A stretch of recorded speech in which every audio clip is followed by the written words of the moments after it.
So yun, check. Ayan, what's up sa inyo? Kamusta ba kayo? Ako all goods lang naman ako. Sana kayo all goods lang din kayo. RS kayo palagi. At for today's video, ang gagawin natin ay magpapalit tayo ng lumang plaka. Ayan. Kasi nasabay ako kaila Alsen tsaka kay Albi. Ayan, nagpalit kasi sila ng plaka. Ayan. Bali, may kasama ng certificate yan na katunayan na new plate kasi magkaiba na yung number sa luma tsaka sa bago. Hindi na masusunod yung lumang plaka kaya kailangan na ng certificate. Yan, bumili din ako ng acrylic. Hindi sa harap ilalagay yan sa likod. Yan, para anti-tuhod lang, para hindi makope. Alam nyo naman, medyo clumsy tayo minsan.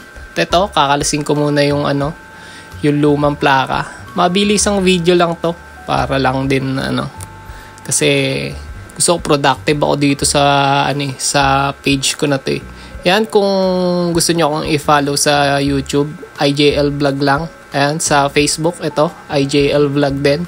Sa TikTok meron din IJL Vlog. Let's go.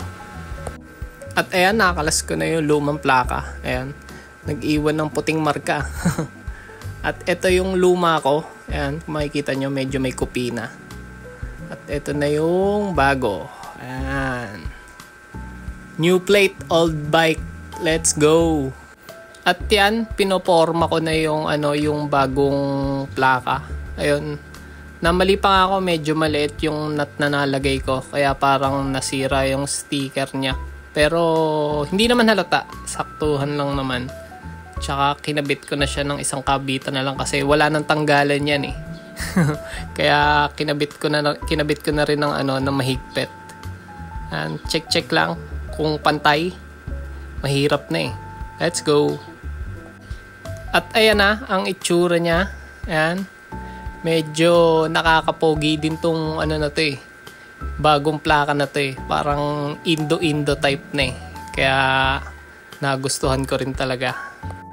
Tsaka thumbs up tayo dyan sa batas trapiko. Ayan, bagong plaka. Old bike, new plate, let's go. Pogi ng MXI Let's go. Tsaka shoutout uli kay Alsen. Ayan, kay Devil na Alsen. Tsaka kay Albi. Ayan, magkapatid dyan, dalawa na yan. Salamat sa pagsabay sa akin ng plaka. Siguro hanggang dito lang tong video na to. Ayan, pa-follow dito sa Facebook page ko na na IJL Vlog. Ayan, sa YouTube din, IJL Vlog.